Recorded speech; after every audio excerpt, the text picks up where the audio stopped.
तो यहाँ पर बस जवाब दीजिएगा, शिक्षा नीति के पीछे अंग्रेजों की शिक्षा क्या उद्देश्य रहा होगा? 2 या 3 उद्देश्य बताइए।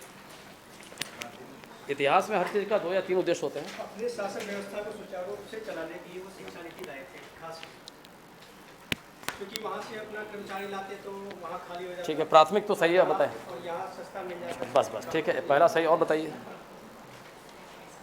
क्योंकि इतिहास में याद रखिए, विज्ञान में क्या होता है, कारण एक ही होता है। विज्ञान में कारण एक होता है।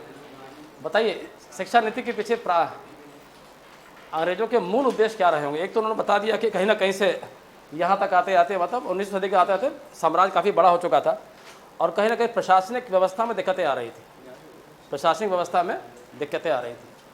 और सर उनका जो दूसरा टारगेट था कि सर जो अपना उत्पाद बना रहे थे वो चाहते थे कि मतलब भारतीय बस बिल्कुल सही है। बस इस समय तक आते आते कारखाना क्रांति जो है अपनी पराकाष्ठा पे थी। और आपको मालूम है, किसी बाजार पर अगर जीतना है, बाजार को जीतना है तो उसकी भाषा बदलिए। सामान बेचना है तो पहले अंग्रेजी पढ़ाइए, अपने आप आदमी अंग्रेजी कपड़ा पहनेगा। तो कुल मिला के उपभोक्ता संस्कृति को पता करना था। उसी के साथ है कि ईसाई संस्कृति का प्रसार उसमें होता है। अंग्रेजी पढ़ने के बाद ईसाई बनाना बहुत सरल हो जाएगा। जब आप अंग्रेजी बोलेंगे तुरंत आपको ईसा मसीह की तस्वीर दिखाएंगे, तुरंत आप लौटला जाएंगे। क्यों भाई? तो कुल मिला के 3 उद्देश्य याद रखिए। प्रथम हो जाएगा जो बताया गया, प्रशासनिक आवश्यकताएं। दूसरी हो जाएगी वाणिज्यिक आवश्यकताएं। और तीसरा हो जाएगा सांस्कृतिक। इससे क्या होगा, अंग्रेजी पढ़ाने के बाद ईसाई धर्मांतरण आसानी से हो जाए। कुल मिलाकर संक्षेप में क्या कहेंगे आप, जड़ें गहरी हो जाएंगी ब्रिटिश साम्राज्य की भारत में। तो लिखना स्टार्ट कर दें। अच्छा, आज ऐसा रहेगा, आज आप लोग का असल में छोटा भाई यहाँ पर प्रमोशन होकर आ रहा है। मेरा छोटा भाई इसमें पीएनबी में ना पहले डीजीएम था, यहाँ पर जीएम होकर आ रहा है। तो उसको मैंने टाइम दिया हुआ है ऐसे ना, 1 बजे 1 सवा बजे दिया हुआ है। तो क्लास आपकी 1 बजे तक रखेंगे। उसके बाद आप लोग का सब्जेक्टिव टेस्ट होगा आज, जो अब तक पढ़ा है, और उसको बाकायदा पन्ना फाड़ के आप लिखेंगे उसको, और उसका मूल्यांकन किया जाएगा। हम जमा कर देंगे, शाम को हम चेक करके कर देंगे आप। और टेस्ट होना ही बहुत ज़रूरी था, क्योंकि आपने क्या पढ़ा है आप लिखते चले जा रहे हैं भाई, ना। तो मालूम ही नहीं क्या लिख रहे हैं। तो ठीक है, स्टार्ट करें। तो आज के लिए थोड़ा सा है। तो अभी क्या लिखा है बताइए, अंतिम लाइन कुछ सही है? लास्ट लेक्चर क्या है? नहीं, हेडिंग कोई चल रहा है, शिक्षा नहीं चल रहा होगा। अच्छा, एक बार दिखा दीजिए, पूरा है।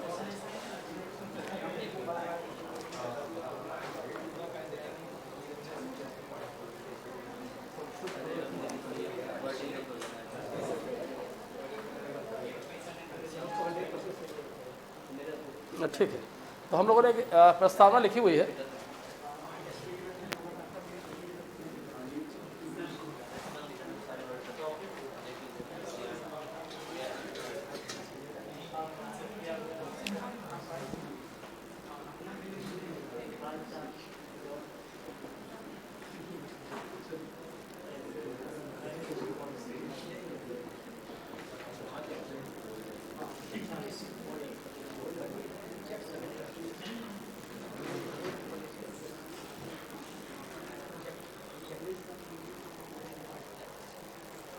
शिक्षा नीति के उद्देश्य,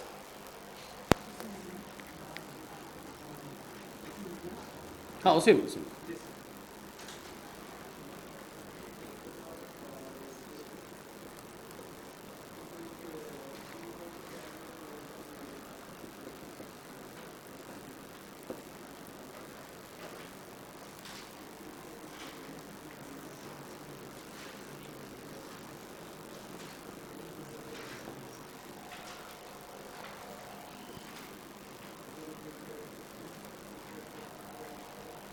बैकग्राउंड आपको लिखवाई दिया गया कि इस समय कारखाना क्रांति आ चुकी थी।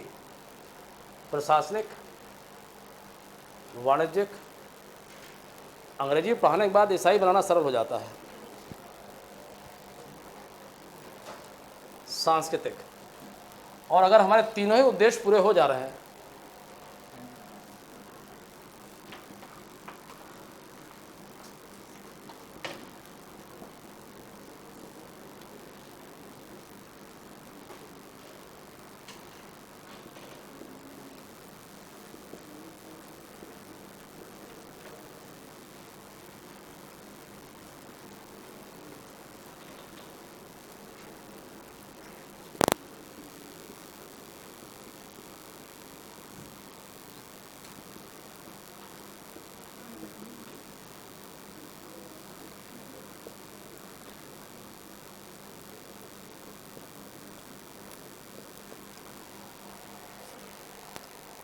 तो मेंस में तो आप लोग चार्ट के थ्रू, क्यों भाई, प्रशासनिक, वाणिज्यिक, सांस्कृतिक और तीनों उद्देश्य की पूर्ति के बाद क्या होगा, ये ब्रिटिश साम्राज्य की जड़ों को गहरा कर साम्राज्य को स्थायित्व प्रदान करना।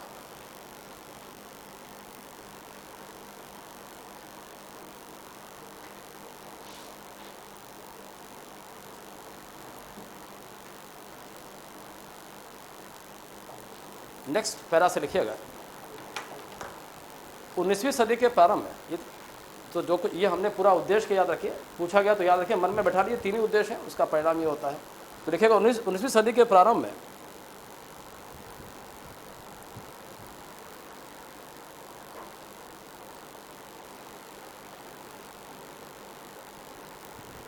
औद्योगिक पूंजीवाद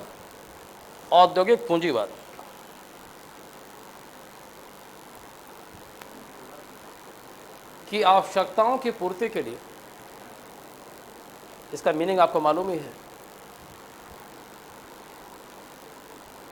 औद्योगिक पूंजीवाद की आवश्यकताओं की पूर्ति के लिए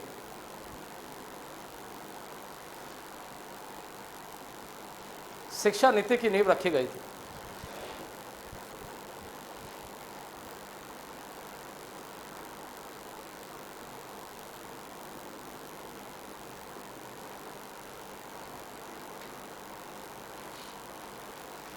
जो प्रशासनिक, वाणिज्यिक तथा सांस्कृतिक उद्देश्यों से प्रेरित थी, जो प्रशासनिक, वाणिज्यिक, सांस्कृतिक उद्देश्यों से प्रेरित थी, प्रशासनिक, वाणिज्यिक, सांस्कृतिक उद्देश्यों से प्रेरित थी,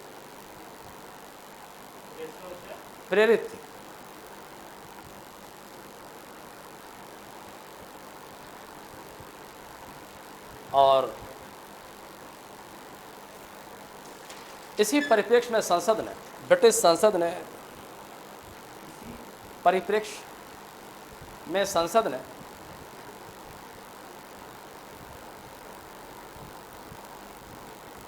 चार्टर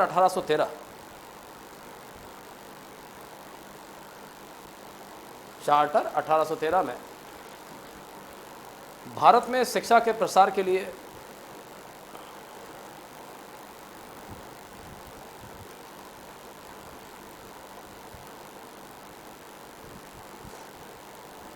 ₹1,00,000 वार्षिक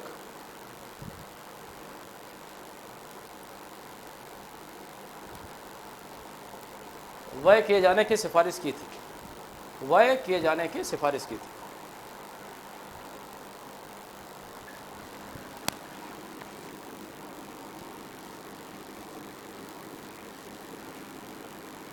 परंतु कुछ मौलिक विवादों के चलते,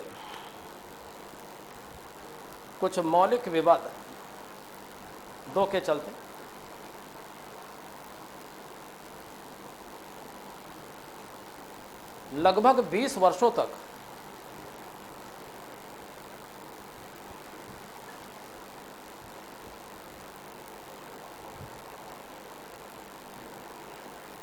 इस सिफारिश पर कोई ठोस कार्रवाई ना हो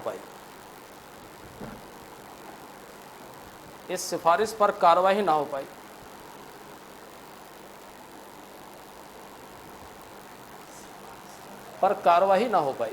सिफारिश कौन सी है? वही कि भाई शिक्षा वाला बजट जो है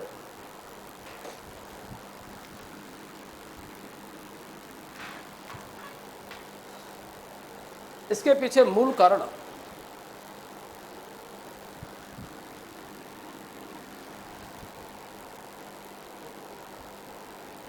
ब्रिटिश नौकरशाही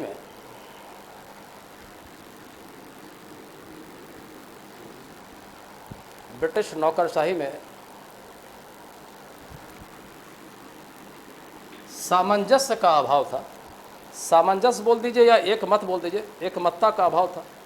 सामंजस्य का अभाव था या एक मत का अभाव था। जैसे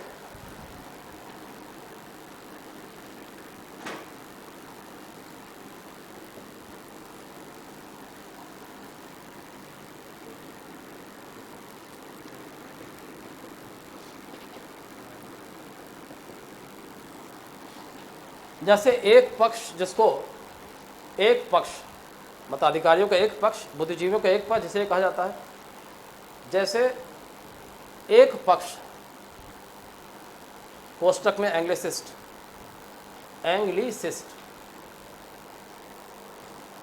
जैसे एक पक्ष कोष्टक में एंग्लिसिस्ट का यह मानना था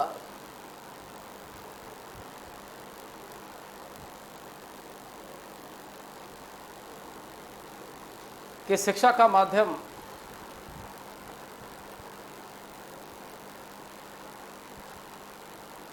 अंग्रेजी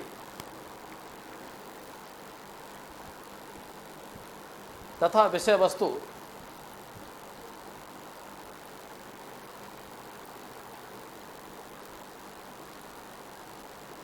पश्चिम का ज्ञान, विषय वस्तु पश्चिमी ज्ञान होना चाहिए।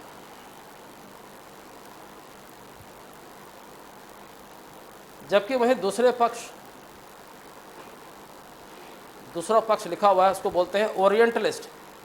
ओरिएंटलिस्ट में कहते हैं जो प्राचीन शिक्षा, प्राचीन संस्कृति के हिमायती होते हैं। क्यों भाई? जबकि वही दूसरा पक्ष कोष्टक में ओरिएंटलिस्ट, इसका शायद प्राच्यवादी होता है, प्राच्यवादी जहाँ तक है ना, देख लेंगे। अभी आप ब्रैकेट में लिख लीजिए, ऐसे यही कहा जाता है। ऐसे बुद्धिजीवी का जिनका मानना था कि भारत भाई एक थोड़ा रूढ़िवादी देश है, यहाँ पर जल्दी से हड़बड़ाहट करने में गलती हो जाएगी। इनका मानना था कि अभी तुरंत अगर हेर फेर करेंगे कहीं भारतीय विद्रोह ना कर जाए, तो अभी हम लोग उनको थोड़ा सा बेवकूफ़ बनाते हैं, प्राचीन भाषा संस्कृति लेके चलते हैं। तो लिख लीजिएगा। वहीं दूसरा पक्ष ओरिएंटलिस्ट, इसको कि शायद प्राच्यवादी भी कहते हैं, का यह मानना था कि अभी भारतीय भाषा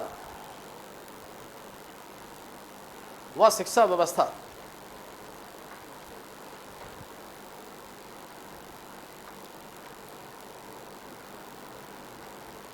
में मौलिक परिवर्तन करने से दिक्कतें उत्पन्न हो सकती हैं।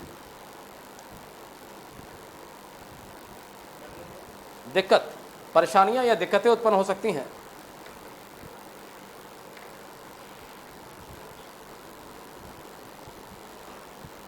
अतः भारत की पारंपरिक शिक्षा व्यवस्था, पारंपरिक बोला जा रहा है, पारंपरिक या प्राचीन, जो भी अच्छा लगे आप, भारत की प्राचीन लिख लीजिए, ज़्यादा अच्छा रहे।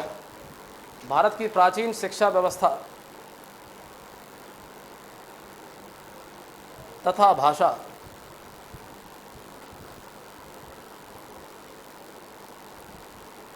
व संस्कृति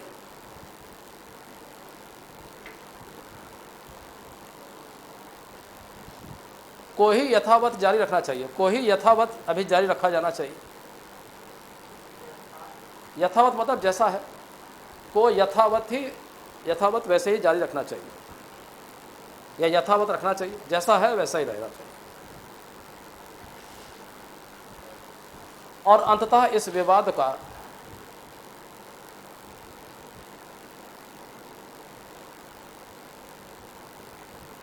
कागज के कर लीजिए, इस विवाद के समाधान के लिए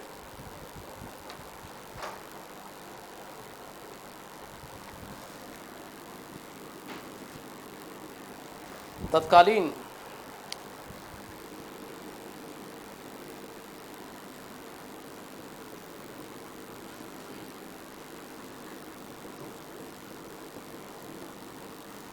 जीजी, गवर्नर जनरल को जीजी लिखा जाएगा। विलियम बेंटिक नाम है, लेकिन आप बेंटिक लिखेंगे, BNTIC। तत्कालीन जीजी बेंटिक ने एक समिति की स्थापना की। सरकार कभी कभी समिति बनाती है जांच के लिए, भाई मुद्दा क्या है। एक समिति की स्थापना की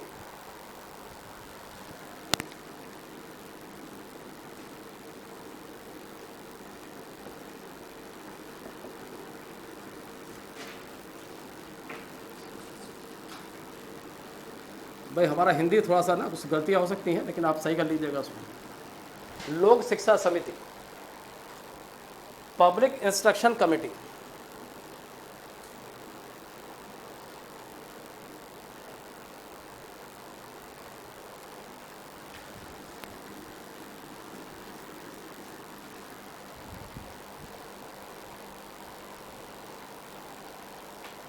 समिति की स्थापना की गई जिसका नाम जिसका अध्यक्ष मैकॉले को बनाया गया था। ये अधिकारी भारत में उसी वर्ष आया था। वास्तव में ये विधिक अधिकारी है जिसका अध्यक्ष मैकॉले।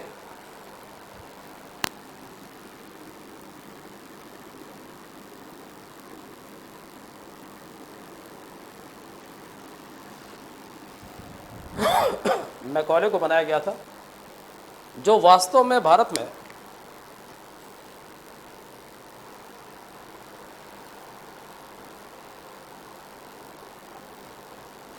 जीजी की कार्य परिषद मतलब एक तरह से मंत्रिमंडल होता है। हाँ, जीजी की कार्य परिषद आपको याद आ रहा होगा, प्रारंभ से ही ये सब पॉलिटी में आप पढ़ेंगे। 73 के चार्टर में आपको याद आ रहा होगा, जब कंपनी ने प्रत्यक्ष शासन स्टार्ट किया था 72 में, अगले वर्ष ही संसद ने एक अधिनियम लाया चार्टर। इसमें क्या कहा गया था? कहा गया था कि जो गवर्नर जनरल का पद नया बनाया गया था उसकी एक कार्य समिति बनाई गई थी। उस कार्य समिति में कहा गया था 4 लोग बैठेंगे। तो भारत में पहली बार एक तरह से इसको कह सकते हैं, एक तरह से ये मंत्री परिषद की तरह से है, स्पष्ट रूप में तो नहीं, लेकिन एक तरह से कार्य समिति बनाएंगे भारत की व्यवस्था को चलाने के लिए। 73 में क्या कहा गया? एक गवर्नर जनरल होगा, बंगाल के गवर्नर को ये पद दिया गया है, उसकी सहायता के लिए 4 व्यक्ति बैठेंगे जिनको क्या बोला गया? है ना, एग्जीक्यूटिव मेंबर्स बोला गया, कार्यपालक सदस्य बोला गया। 4 लोग बैठेंगे। और ये भी कहा गया था सारे निर्णय कैसे लेंगे? आप बहुमत से लेंगे। जो बहुमत कहता है वही आप करेंगे, व्यक्तिगत राय आप नहीं लाएंगे, ना वीटो की पावर भी नहीं। वीटो पावर क्या होता है भाई?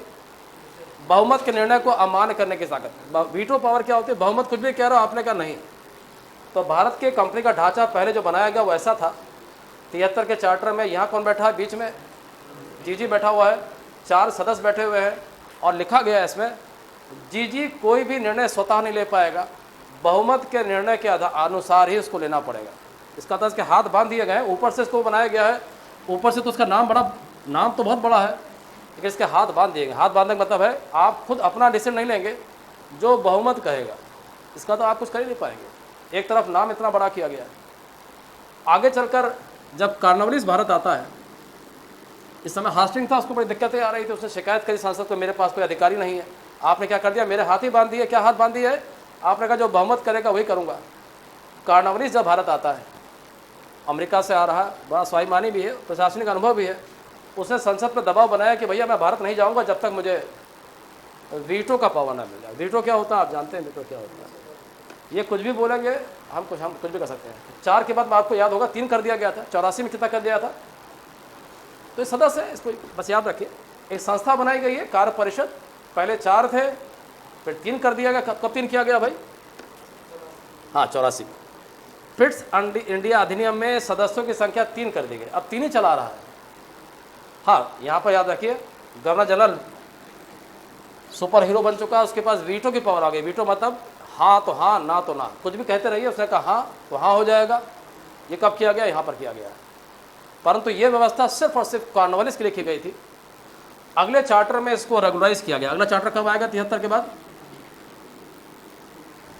93 के चार्टर में इस अधिकार का सामान्यीकरण किया गया, क्योंकि ये संशोधन था जो सिर्फ और सिर्फ कार्नवालिस के लिए किया गया था। और किसी को अगर आप एक बार अधिकार दे देते हैं तो भावी जीजी को भी अधिकार दिया जाना है।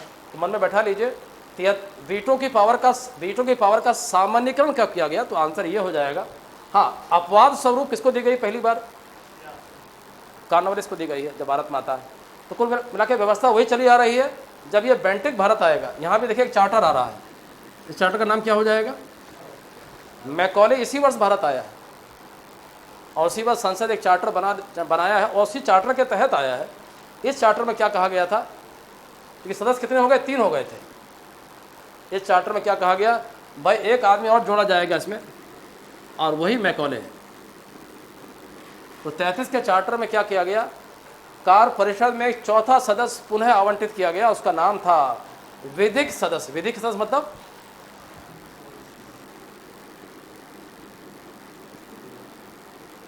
तो ये तथ्य अभी तक पूछा नहीं गया है, किस चार्टर के द्वारा कार्य परिषद में एक चौथा आदमी आ गया, उसका नाम है और मैकॉले का पद यही था।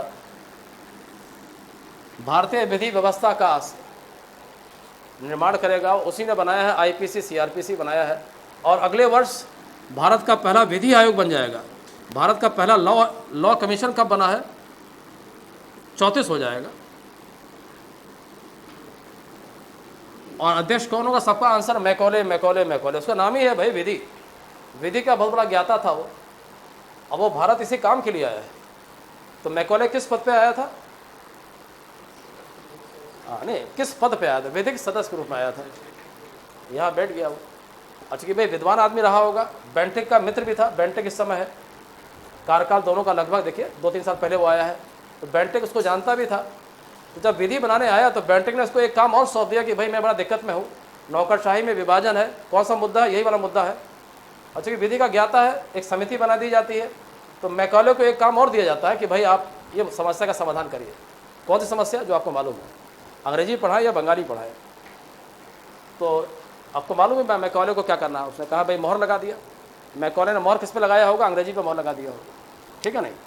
तो कुछ चीज़ें परिवर्तन हो रहे हैं पॉलिटी में। अक्सर याद रखिए यूपीएससी का ये फिक्स है, चाहे वो इतिहास के पेपर में देखेंगे आप, हर साल 2 क्वेश्चन जरूर आते हैं। किससे आते हैं? संवैधानिक विकास। सिर्फ कहानी मत पढ़िए, बस परिवर्तन याद रखिए। 73 में क्या हुआ, 93 में क्या हुआ, 33 में क्या हुआ, परिवर्तन याद रखिए। उसमें ये मत रखिए कि सदस्य 4 हो गए, 5 हो गए, 6 हो गए, 12 हो गए, कोई फायदा नहीं है इसमें। सदस्य तो भाई संख्या तो कुछ ना कुछ होगी, सदस्य को कोई मतलब नहीं है। कौन कौन से पद आ रहे हैं, क्या परिवर्तन हो रहा है। कार्य परिषद बन चुकी है, 4 से 3 हो गया, 3 से 4 हो गया। इसका मतलब एक सदस्य आया, उसका नाम है विधि बनाना। पहली बार भारत के इतिहास में शक्तियों का पृथक्करण कह सकते हैं उसको, क्या बोल सकते हैं? शक्तियों का, कार्यपालिका और विधायिका के बीच विभाजन स्पष्ट नहीं है, लेकिन एक प्रयास किया, पहली बार किया तो गया। विधि के लिए उसके बाद मोहर लगी हुई है कि आपका नाम क्या है? हमारा नाम है। इसके पहले कोई ऐसा विभाजन नहीं था, एक व्यक्ति का काम है। इसका तो हम कह सकते हैं कि भारत के इतिहास में चार्टर 33 के द्वारा शक्तियों का पृथक्करण की शुरुआत हो रही है। स्पष्ट तो नहीं है, लेकिन एक शुरुआत तो बोल सकते हैं। कैसे बोलेंगे आप? एक सदस्य आ चुका है, अच्छा कि वो बड़ा विद्वान आदमी है, उसको एक कार्य और दे दिया गया भाई कि आप इस समस्या का समाधान करिए। समिति का नाम है ये, और मैकॉले, वहीं से लिखेंगे। क्या लिखा आपने? लोक शिक्षा समिति की स्थापना की गई, जिसका अध्यक्ष का सदस्य था, जो वास्तव में कार्य परिषद का सदस्य था। किसकी बात की जा रही है? मैकॉले की बात की जा रही है। और किस पद पे भारत आया था भाई वो? वैदिक सदस्य। तो चाहे तो कोष्टक में लिख लीजिए, उसकी पोस्ट का नाम तो ये है, कोष्टक में लिख लीजिए। मैकॉले का पद क्या है?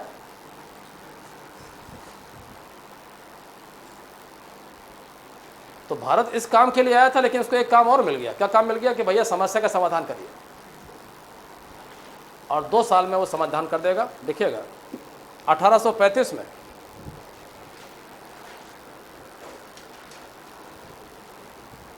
उसने अपनी सिफारिश प्रस्तुत की। तो बस मेन पॉइंट्स को याद रखिए तो अच्छा रहता है। तो मैकॉले कब आता है? 33 में। कमेटी बनती है, 2 साल में सिफारिश आ जाती है। किसकी सिफारिश आ रही? कमेटी का नाम क्या है? कभी यूपीएससी कहती है क्रम से रखिए। लोक शिक्षा समिति की स्थापना 33 में हो जाएगा, रिपोर्ट 35 में आ रही है। 35 में सिफारिश की गई, जिसको बेंटिक द्वारा सिफारिश लिखा होगा 35 में की गई, प्रस्तुत की गई है, जिसको बेंटिक द्वारा सहमति प्रदान की गई।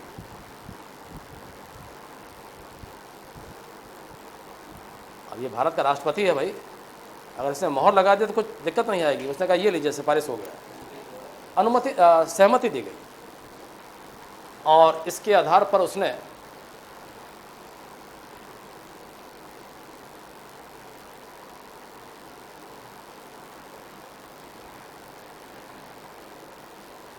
एक शिक्षा प्रस्ताव की घोषणा की। वेरी वेरी इंपॉर्टेंट, शिक्षा प्रस्ताव।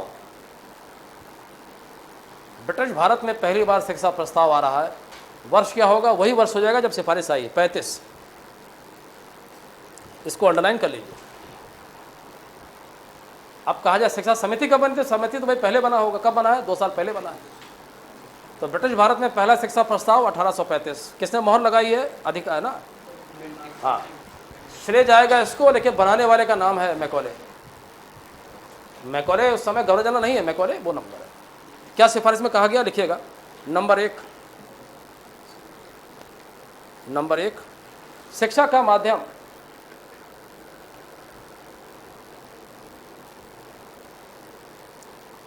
क्षेत्रीय भाषा नहीं अपितु अंग्रेजी रखा गया।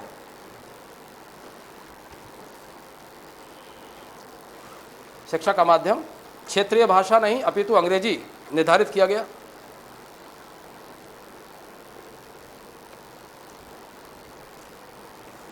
तथा शिक्षा की विषय वस्तु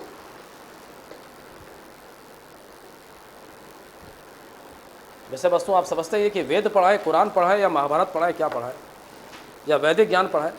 शिक्षा की विषय वस्तु पश्चिमी ज्ञान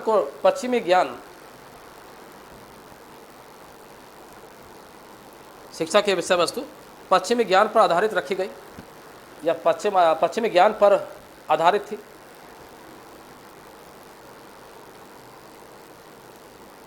पुस्तकों का प्रकाशन राज्य द्वारा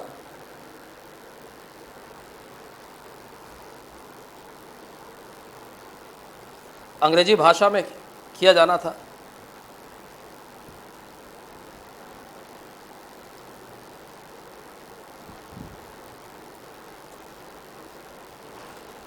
फारसी भाषा को हटाकर अंग्रेजी को राजकीय भाषा बनाना था।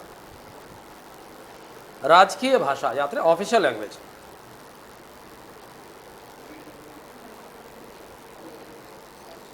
फारसी को राजकीय भाषा से हटाकर अंग्रेजी को राजकीय भाषा बनाना था।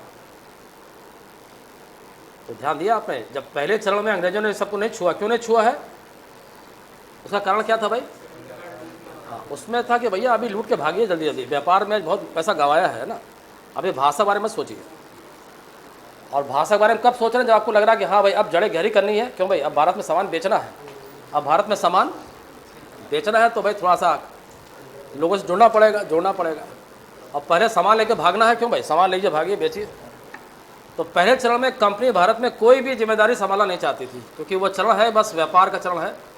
अब कंपनी के पास ब्रिटेन में कारखाना आ चुका है, वो भारत के अंदर प्रवेश करना चाहती है।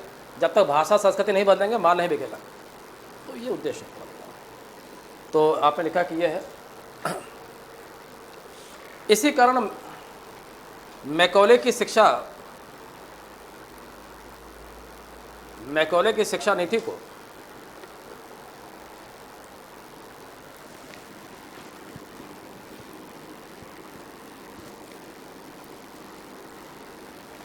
अच्छा, इसमें देखिए कन्फ्यूजन कुछ नहीं होना चाहिए। अगर पूछा जाए आपसे समिति कब बनी, आपने कहा समिति यहाँ बनी है, और लागू कब होता है भाई? तो उसमें कभी कभी मन में आता है ये, अरे भाई तो इसमें तो समिति बन रही है, यही वर्ष माना जाएगा, किस वर्ष लागू हो रहा है।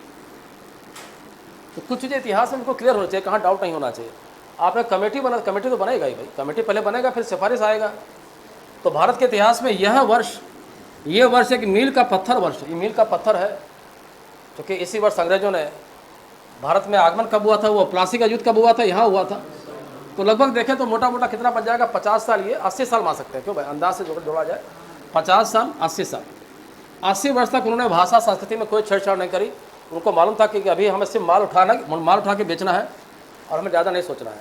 अब उनको लग रहा कि भारत में हमें दुकानें अपनी जो है माल बेचना है, जब तक हम प्रवेश नहीं करेंगे हम माल नहीं बेच पाएंगे। अब प्रशासन भी चाहिए, कौन सा प्रशासन? जो भीतरी प्रशासन चाहिए। भाषा बदलनी है, संस्कृति बदलनी चाहिए, माल बेचना है। 80 साल तक उन्होंने कोई जिम्मेदारी नहीं ली। अब इसका सभी काम कैसे हो रहा है? सिर्फ और सिर्फ उपनिवेशवाद की आवश्यकता पूरी करनी। तो लिखिएगा इसमें। इसी कारण मैकॉले के शिक्षा नीति को इतिहासकारों ने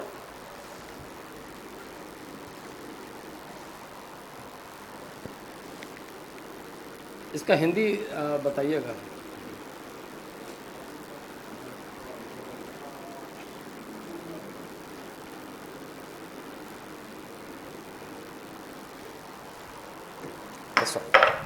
डाउनवर्ड फिल्ट्रेशन थ्योरी, इसका हिंदी क्या होगा बताएं कुछ?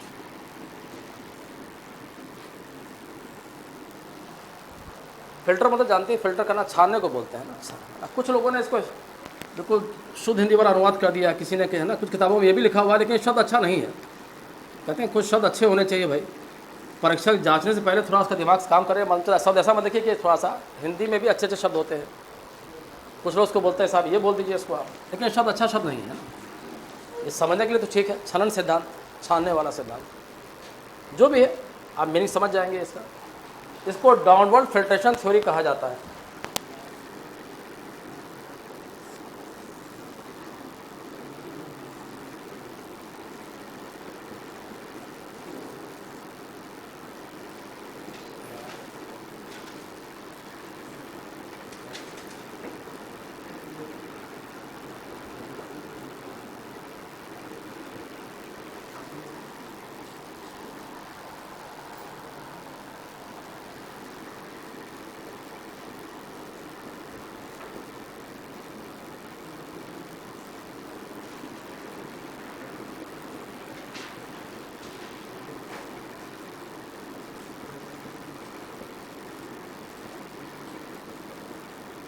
तो ये पिरामिड बना लीजिए।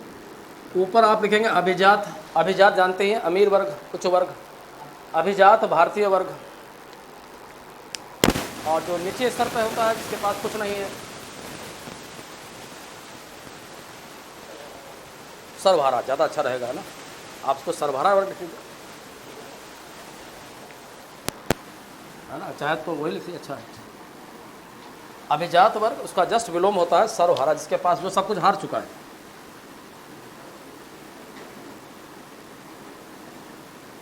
तो इतिहासकारों ने सिद्धांत को ऐसे बनाया है, उनका कहना है इसका मॉडल को हम बोल सकते हैं कि फिल्ट्रेशन थ्योरी। और यहाँ पर आप तीर ऐसे एरो बना लीजिए,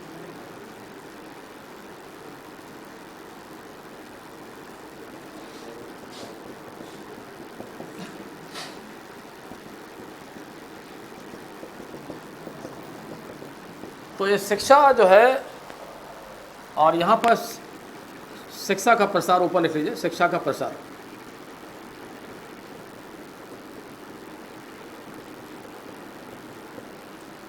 तो शिक्षा सिर्फ किसको दी जा रही है? अभिजात वर्ग को, और बाद में सामान्य वर्ग या सर्वहारा वर्ग अपने आप खेलते कूदते बातचीत करते करते जान जाएगा। क्यों भाई, गणित विज्ञान क्या होता है। इसका मतलब होता है कि बस संपर्क से आप जान जाएंगे कि अच्छा विज्ञान क्या होता है, गणित क्या होता है। तो मैकॉले ने इस वर्ग के बारे में बिल्कुल नहीं सोचा, उसने बस ध्यान दिया शहर में जो बाबू लोग हैं, जो ब्रिटिश शासक के जुड़े हुए हैं, भारतीय अभिजात वर्ग। तो इसलिए कहा गया, मैकॉले का क्या ये माना था कि यह वर्ग अपने आप शिक्षित हो जाएगा। कैसे हो जाएगा? बातचीत से हो जाएगा भाई, खेलते कूदते हो जाएगा। तो उसका मानना था कि सिर्फ इस वर्ग को दिया जाएगा। उस समय अंग्रेजी कितने लोग साहस कर पाएंगे पढ़ने का? क्यों भाई, आप समझ रहे हैं 1835 की बात हो रही है। तो टैगोर फैमिली और बोस फैमिली के अलावा अंग्रेजी को पढ़ना उस समय बड़ा चैलेंजिंग होगा, जब आज तक चैलेंजिंग हो। अभी आप देखें हर शहरों में अंग्रेजी स्पीकिंग क्लास, अभी भी देखिए वो नशा ही तो है। 200 साल का ऐसा बढ़िया नशा कराया है आपको कि अभी भी आप नशे से आप बाहर नहीं निकल पा रहे हैं। तो ये एक है देन है उसकी जो है, और व्यवस्था ऐसी बनी हुई है। कुल मिला के आप समझ गए मीनिंग क्या है। तो मैकॉले का उद्देश्य इस वर्ग को टारगेट करना था। उसका ये मानना था कि जो सामान्य वर्ग है वो अपने आप समझ जाएगा, 50-60 साल बाद धीरे बातचीत करते हुए जान जाएगा। और उसने कुछ कहा भी था, मैकॉले को कथन याद हो बताइए, उसने शिक्षा के पीछे क्या उद्देश्य बोला था, तो लिख लीजिएगा। उसने टिप्पणी की थी, हाँ, मैकॉले ने, कि वह इस शिक्षा के द्वारा